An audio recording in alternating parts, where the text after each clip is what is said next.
아유, 이게 영화가 너무 어렵다는 느낌을 받으면 흥행에 차질이 생길 수 있거든요. 배우님들 이런 거 정말 싫어하시는 거 아는데 어떻게 한 번만 부탁드리겠습니다. 동무, 가서 딴스 한번 주고 오라오. 친구를 만나느라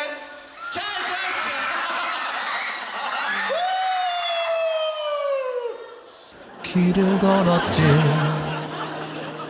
누군가 옆에 있다고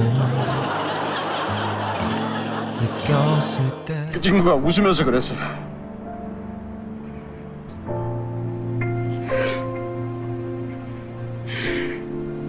이렇게만 하면 되는 거죠.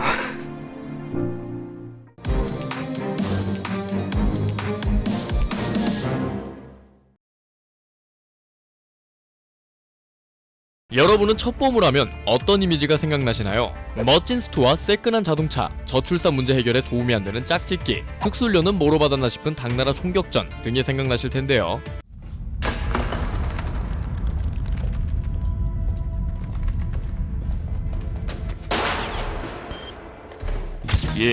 이게 훈련받은 요원이지. 기본적으로 이제는 첩보 영화 하면 액션을 빼놓을 수 없습니다. 크게 두 가지 이유를 들 수 있을 텐데요. 첫 번째로는 냉전의 종료입니다. 1990년 모스크바에 첫 맥도날드가 입점한 역사적인 순간 이후로 냉전은 옛 이야기가 되며 더 이상 매력적인 소재가 아니게 되었죠. 쉽게 예를 들어 지금 한국에선 북한과 관련된 첩보 영화가 매해 개봉하지만 만약 통일이 된다면 지금처럼 자주 나오진 않을 것처럼 말이죠. 두 번째론 장르적 재미가 이미 액션 쪽으로 정립되었다는 점입니다. 해외는 두말하면 입 아픈 남성향 판타지의 총집합 007 시리즈의 영향 아래 미션 임파서블, 제이슨 본 같은 시리즈가 흥행하며 방향성을 굳혀왔고 보다 분단의 아픔과 드라마에 집중하는 한국 역시 영화 산업을 크게 발전시킨 쉬리 이후 첩보물 하면 블록버스터의 이미지가 강합니다. 반면 영화 공작엔 이런 것들이 하나도 없습니다. 네, 1도 없어요.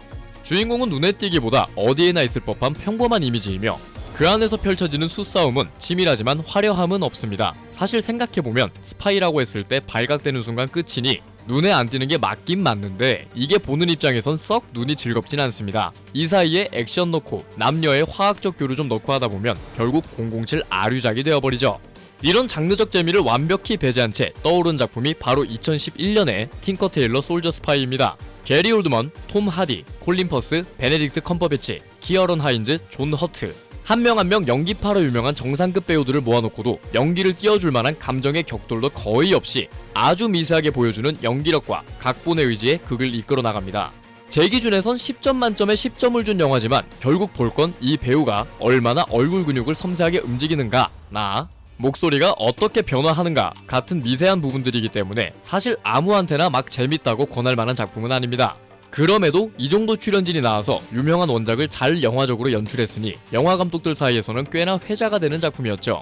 내부자들 D 오리지널에 등장하는 이 부스도 틴커 테일러의 오마주이며 밀정 제작 당시 김지훈 감독이 여러 번 돌려보며 참고했음을 밝혔고 올해의 공작은 그 영향이 더 뚜렷하게 드러나는 영화입니다. 대신 상당히 건조한 톤으로 만들어진 틴커 테일러와는 다르게 공작은 블러의 사용이 잦고 뚜렷하며 소품들의 활용 방식도 심리 묘사에 집중되어 있습니다. 많은 장면이 바스트샷, 클로즈업의 구도로 촬영되었으며 빅클로즈업의 사용도 빈번하죠. 소품의 활용도 대단히 인상적입니다. 아직 보지 않으신 분들은 언제 안경에 반사광이 끼는지, 언제 황정민이 안경을 끼고 벗는지를 주의해서 보시면 더 재밌게 감상하실 수 있을 듯 합니다. 이처럼 정적일 수밖에 없는 상황을 보는 재미에 집중시켜 서스펜스를 만들어가는 영화라고 볼 수 있는데요. 영화가 2시간 동안 얼굴 주변은 다 흐리게 만들어 놓고 얼굴만 확대해서 보여주니 당연히 배우들의 연기력이 부각될 수밖에 없습니다. 그리고 황정민과 이성민 배우는 그 상황에서 요구하는 연기력을 아주 충분히 갖춘 배우들이죠. 이들이 대단한 연기 변신을 했다기보다는 이들의 연기력을 제대로 보여줄 판을 멍석째 깔아준 영화라고 보시면 이해가 쉬울 듯 하네요. 윤종빈 감독이 워낙 디테일한 상황 설정과 대사를 잘 짜는 감독이고 배우들의 연기력도 정말 좋습니다. 하지만 감독이 원하는 대로만 편집하는 시대는 지났으니 대중성을 원하는 투자자들에게 맞춰줬다고 생각하면 엔딩은 이해할만 하지만 후반부 전개가 전체적으로 휘청되는 건 감독의 정치색 때문에 잘 벼린 칼날 같던 작품이 좀 마감이 시원치 않게 되었다는 인상을 받았습니다. 재미보단 영화적 완성도가 돋보이는 만큼 분명 취향을 탈만한 작품이고 취향이 맞아도 정치색 때문에 오롯이 만족하긴 어려울 만한 미묘한 작품입니다. 그럼에도 2018년 8월 현재 유난히도 가물었던 올해의 한국 상업 영화 중에서 가장 좋은 작품이었다는 게 제 결론입니다. 네, 스포일러 없이 할 수 있는 이야기는 여기까지입니다. 이 영상에는 스포일러가 포함되어 있으므로 영화를 아직 관람하지 않으신 분들의 시청을 금지합니다. 또한 전문 평론가의 공정한 비평이 아닌 솔직함에 초점을 둔 일반인의 편향적인 감상이므로 이 영상만으로 영화를 판단하지 마시고 참고용으로 걸러들으시길 권장드립니다. 이런 경고에도 불구하고 아직도 남아있는 여러분들을 위한 리뷰 지금 시작합니다. 가장 먼저 언급할 부분은 앞에도 짧게 언급했던 블러와 소품의 활용입니다. 초점은 영화에서 오랜 연출 기법 중 하나입니다. 이렇게 정지된 화면에서 멀리 있는 사람과 가까이 있는 사람의 초점을 변경해서 연출하는 것은 예를 들기도 민망할 정도로 많이 사용하는 방식이죠. 즉 필연적으로 전체 화면 중 초점이 맞는 곳에만 관객의 시선이 집중되기 마련입니다. 이를 이용해 단순히 카메라의 피사계 심도를 이용하는 것을 넘어 후보적으로 인위적인 흐림 효과를 줘서 강조 대상을 더 부각시키는 효과를 어렵지 않게 찾아볼 수 있는데요. 한국에선 대표적으로 시그널이 이에 해당하는 드라마입니다. 드라마를 보고 나면 무엇보다도 연기력이 기억에 남는 영화인데 블러를 굉장히 적극적으로 활용해서 인물을 부각하는 장면이 많아서 그렇습니다. 이렇게 몽환적인 분위기를 nem과 동시에 연기력까지 부각시킨 작품이죠. 공작 역시 그러합니다. 가끔 나오는 풀샷 정도를 제외하곤 대부분의 장면에 블러 처리가 인위적으로 들어가 있어요. 얼마나 심하게 들어가 있냐면 작중 리명훈이 팔을 뻗어 술잔을 건네려는 장면에서 술잔이 흐릿하게 보이고 흑금성이 광고업체 직원의 옆집으로 이사 왔다며 인사하는 장면같이 일상적으로 감정이 부각되지 않는 순간도 뒷배경이 다 뭉개져 보일 정도죠. 소품의 활용 또한 대단히 인공적입니다. 범죄와의 전쟁이 그랬듯 감독은 안경을 통해 옛 시대의 감성을 부여하는데요. 이에 그치지 않고 감정의 묘사를 덧대는 데 활용합니다. 눈은 마음의 창이라는 말이 있습니다. 그 때문에 배우의 연기력을 부각시키는 순간은 항상 클로즈업으로 얼굴을 줌인하고 속내를 보여주지 않을 땐 의도적으로 눈만 가린 구도로 연출하기도 합니다. 공작은 반사광과 선글라스로 이를 활용합니다. 대표적으로 관객에게 그 속내가 드러나지 않는 리명훈의 경우 정말 많은 장면에서 안경에 물체가 반사되어 그 너머가 잘 보이지 않음을 확인할 수 있는데요. 얼굴에 집중을 하면서도 눈이 잘 보이지 않기 때문에 무슨 생각을 하는지 쉽게 가늠하기 어려운 효과를 줍니다. 이게 극대화되는 장면은 김정일을 만나는 순간입니다. 김정일은 선글라스를 쓰고 등장하는데 선글라스를 쓰고 있는 이미지도 유명하지만 그에 못지않게 색이 없는 안경을 끼는 사진 또한 많은데 실내에서 선글라스를 착용하는 것은 사실 부자연스럽죠. 눈을 가림을 통해 의중을 파악하기 힘들게 만드는 효과를 노렸다고 볼 수 있으며 클로즈업이 되는 장면에서 글라스에 검은색 플러스 반사광까지 더해지는 연출은 확인 사살에 가깝습니다. 워낙 분장이 잘 된 덕도 있지만 기주봉 배우를 못 알아볼 정도였던 건 이런 연출에 공이 크겠네요. 조진웅이 연기한 최학성도 안경을 쓰고 나오다가 남북한 주요 인사의 회담에서만 선글라스를 쓰고 등장하는가 하면 주지훈이 연기한 정무택은 북한에서 군무의 챙을 활용해 음영을 줘서 이런 연출을 살립니다. 반면 주인공인 황정민이 연기한 흑금성의 경우는 반대로 사용되는 점이 흥미롭습니다. 다른 배역들이 눈을 가림을 통해 마음을 잘 보여주지 않으려 한다면 흑금성의 경우 안경을 벗는 순간을 통해 이 캐릭터가 지금 마음의 벽이 있는지 진솔한 심정인지 알 수 있는데요. 북한과 접선을 시작하기 전에는 안경을 쓰고 있지 않고 접선 중에는 안경을 쓰고 있다가 최학성에게 보고할 때는 안경을 벗고 있는 식으로 마음의 벽의 유무를 의도적으로 연출했다고 보입니다. 재밌는 건 그게 후반부로 가면서 안경을 쓰고 벗는 타이밍이나 대상이 바뀐다는 점입니다. 당연한 말이지만 이러한 연출은 대단히 손이 많이 가는 작업입니다. 자연스럽게 효과를 주기 위해선 적절한 조명과 소품의 배치에 상당한 공을 들여야 하며 우리는 한 장면으로 보는 순간도 컷이 자주 바뀌는 점을 감안하면 다른 영화에 비해 더 많은 구도에서 재촬영이 이루어졌겠죠. 이렇게 필연적으로 표현이나 움직임이 제한되는 장르의 한계를 연출을 통해 극복하려 한 시도는 굉장히 감명 깊었습니다. 이런 집요한 연출 덕에 공작은 인물들의 얼굴을 크게 부각시키며 동시에 특유의 몰입감을 만들어냅니다. 덕분에 주지훈의 연기력이 더 정돈되어 보이고 정소리같이 스쳐 지나가는 단역도 눈에 밟히게 되죠. 물론 이렇게 깔아둔 판에서 빛을 발할 연기력을 갖춘 배우들이 있었기에 가능한 방식입니다. 특히 미생으로 대중에게 보여줄 이미지가 얼추 자리 잡았다고 느낀 이성민 배우는 다른 사람처럼 느껴질 정도로 인상 깊은 활약을 보여주었습니다. 하지만 그 연기력을 화면 너머의 관객에게 생생히 전달해낸 건 순수히 감독의 연출력이라고 봅니다. 화면만 잘 연출한다고 몰입감이 생기진 않습니다. 윤종빈 감독은 각본을 맡아야 특색이 살아나는 감독입니다. 특유의 개성 있는 대사와 디테일이 강점이기 때문인데요. 공작은 용서받지 못한 자나 비스티 보이즈 쪽보단 범죄와의 전쟁에 더 가깝습니다. 간단히 말해서 리얼리티에 집중하기보다는 조연에게는 개성을 부여하고 주연에게는 입체적인 면을 살리면서 기억에 남을 만한 생동감 있는 캐릭터를 만듭니다. 예를 들어 이런 대사처럼 말이죠. 과속하다가 탈선해서 이제 농담까지 하시네. 아는 것에 있어서 최대한 성의 표시만 해주셔도 만족하겠습니다. 술 한 잔에 가족사까지 파십니까? 천박한 것이 영락없는 자본주의자구만. 이 살아있네. 에? 리얼함은 떨어지지만 그만큼 매력적이고 배우의 연기력을 돋보이게 만드는 요소기도 해서 개인적으론 윤종빈 감독의 초기작보단 이런 스타일을 더 선호합니다. 이런 설정 능력을 보여주는 단적인 예시가 박성웅의 캐릭터인데 단역에 가까운 출연임에도 당시에 화제가 되었던 심혜진의 코카콜라 광고를 언급하며 자기가 직접 기획했다고 어필을 하는 장면이 있습니다. 요즘으로 치면 간 때문이 하나 오로나민 C급의 전 국민이 기억하는 광고인데 그만큼 유명한 뒷이야기는 이 광고가 일본의 광고를 그대로 베껴서 내놓았다는 겁니다. 짧게 스쳐 지나가는 배역에도 시대상을 반영한 대사로 허풍선이로서 이미지를 심어주는 디테일을 엿볼 수 있습니다. 공들인 연출과 배우들의 우수한 연기력, 맛깔나는 대사까지 한국에 전에 없던 신선한 시도임에도 상당한 완성도를 갖추었음을 확인할 수 있습니다. 그럼 이 영화는 한국 영화사에 남을 만한 명작일까요? 아쉽게도 후반부에 드러나는 단점으로 인해 이 모든 장점들이 빛을 잃으며 괜찮은 작품 정도에 머무르고 맙니다. 어떠한 단점들이 있는지 지금부터 함께 톱파보죠. 작중 흑금성이 소니의 카세트 녹음기를 사용하는 장면이 있는데 이 장면이야 극적 재미를 위한 장면이라고 쳐도 얼마 후엔 북한 측에서 자그마한 배지에 초소형 도청 장치를 단 모습이 나옵니다. 돈이 없어 남한의 사업가를 본국에들이는 북한이 남한의 안기부 소속 간첩보다 몇 배는 좋은 장비를 쓴다는 건 설득력 있는 전개는 아니죠.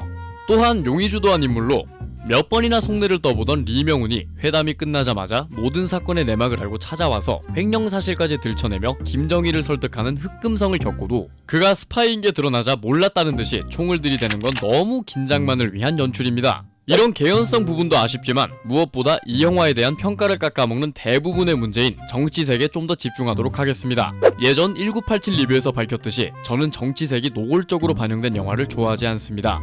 전기물이라도 찍는 게 아닌 이상 정치색이 강할수록 영화적 완성도와는 거리가 생기기 쉬운데 이걸 사명감이란 이름으로 이를 포장하는 게 썩 보기 좋은 풍경은 아니거든요. 특히나 더 싫어하는 것은 대놓고 픽션인 것보다 실화 기반의 이야기에 교묘하게 왜곡을 섞는 것입니다. 영화는 감독의 선택에 의해 만들어진 샷의 나열입니다. 배열과 구도를 통해 굳이 인물의 대사를 직접적으로 전달하지 않아도 인물과 사건을 묘사하는 톤 앤 매너에서 전달되는 뉘앙스로 인해 특정한 인상을 주는 것은 결코 어렵지 않은 일이죠. 하지만 그런 미디어의 힘을 알기 때문에 더더욱 조심했어야 한다고 봅니다. 공작이 받고 있는 평은 두 가지입니다. 첫째는 북한 미화 영화다. 둘째는 좌편향 영화다. 북한 미화란 평가는 지나친 해석으로 보입니다. 이 영화에서 등장하는 북한인들은 모두가 돈에 의해 움직입니다. 가장 인간적으로 그려지는 리명훈 차장은 이 방법밖에 없어서 흑금성을 믿지만 결국 그를 통해 얻어내려고 하는 것은 돈입니다.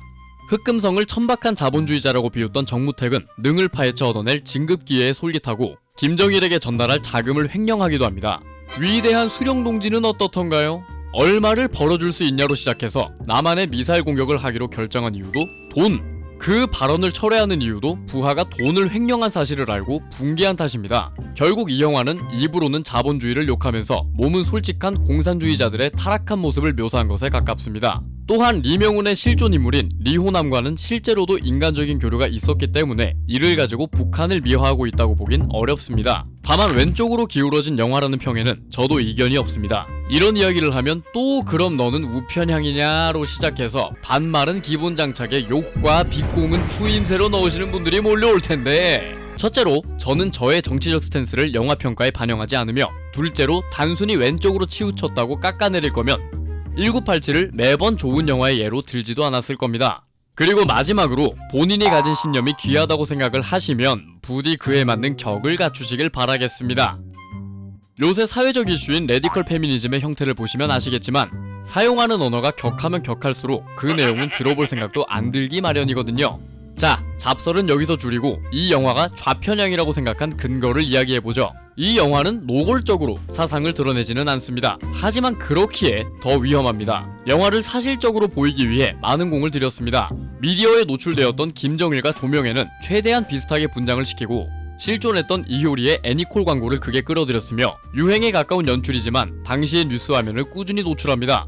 흑금성의 정체가 탄로난 시점엔 이미 한국에 있었다는 점과 리명훈과의 재회 장면은 극적인 연출을 위한 영화적 허용의 범위 내이고 큰 줄기는 흑금성 사건의 실제 전개를 크게 벗어나진 않습니다. 이렇게 사실을 그럴듯하게 따라간 뒤에 마지막에 실제 흑금성 사건의 전개를 글로 풀어내며 영화가 끝나죠.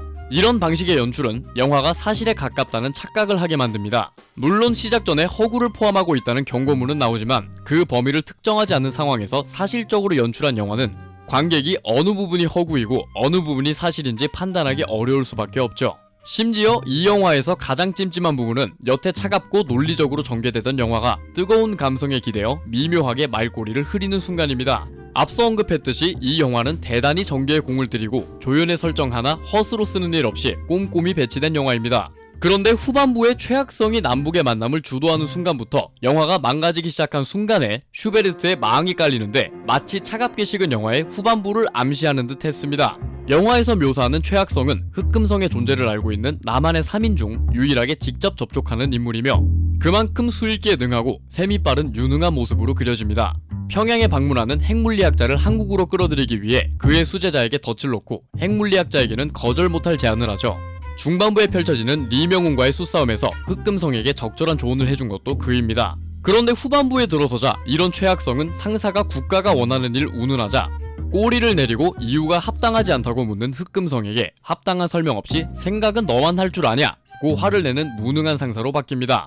남북회담에는 구체적으로 서해 5도를 거론하며 연평도 사건을 연상하게 만들더니 이후에 계획을 반대하는 흑금성을 빨갱이로 몰아버리는 종북몰이식 대화 장면과 안기부가 흑금성의 신분을 노출시켜버리자 북한의 리명훈마저 어떻게 되먹은 나라냐고 반문하는 장면은 다시는 한국을 무시하지 말라던 앤디의 일장연설과 어느 장면이 더 손발이 오그라드나 우열을 가리기 힘들 정도였습니다.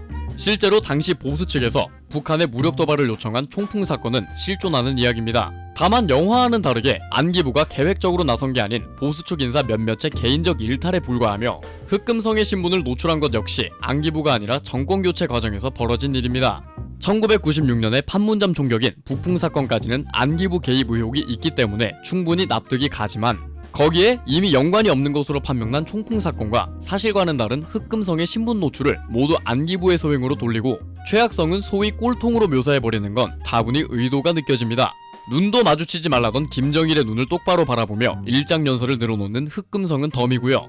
이렇게 보수의 계획적인 음모에도 끝끝내 진보가 쟁취한 인간 승리를 그리는 자기성은 보는 내내 불편할 정도였습니다. 영화의 완성도가 뛰어났던 만큼이나 망가지는 모습도 눈에 띄어서 후반부는 안타까움의 연속이었습니다. 블랙리스트니 검열을 일삼는 보수의 평소 행태나 CJ 회장을 불러다 놓고 CJ의 영화와 방송이 좌파 성향을 보인다며 압력을 넣어 국제시장, 명량 같은 작품을 만들게 한 분리수거도 안 될 쓰레기 같았던 전 정권을 보면 영화계가 보수 측을 싫어하는 것도 이해는 갑니다만 가감없이 묘사만 해도 충분히 더러운 쓰레기를 관객의 얼굴에 문대며 더럽지 않냐고 묻는 것은 불필요한 불신과 반감을 만들 뿐입니다. 컵 안에 있는 감독님이 보시기엔 고작 물 몇 방울 흘렀다고 생각하시겠지만 밖에서 보기엔 컵을 가득 채우고도 흘러넘친 상황인 셈이죠. 차가운 전반과 뜨거운 후반이 조화롭게 섞이지 못하며 영화가 자체로서 가지는 장르적 재미마저 잃게 되는 후반부는 그 자체로 거대한 사족입니다. 이로 인해 영화를 관람하고 나선 좋은 이야기다가 아닌 좋은 연기를 봤다는 생각만 들게 됩니다. 이야기가 무너지고 캐릭터도 무너지니 흑금성과 리명훈이 아니라 황정민과 이성민만 남는 셈이죠. 연기는 이야기를 생생하게 전하는 매개체일 뿐이지 그것만을 관람하기 위한 용도가 아닙니다. 약 170년 전 희미해진 낡은 전통을 부활시킨 허구의 소설이 있습니다. 에비니저 스크루지라는 구두쇠 영감이 오래전 죽은 친구의 유령을 만나 과거, 현재, 미래를 둘러보고 마음씨를 고쳐먹게 되는 이 오래된 이야기는 찰스 디킨스의 크리스마스 캐롤입니다. 이 소설은 크리스마스 트리, 카드, 선물 등의 현대식 크리스마스 정신을 정립하는데 결정적인 역할을 했습니다. 고작 한 권의 책으로 부활한 전통은 170년이 지난 오늘날 전 세계에 통용되는 따뜻함이 되었죠. 이야기가 가지는 힘은 그만큼 강력합니다. 그만큼 그것을 다루는 이야기꾼은 그 힘을 남용하지 않도록 스스로 더 경계하고 조심해야 하는 것 아닐까요? 여러분의 매일이 평안하시길 마치며 튜나였습니다.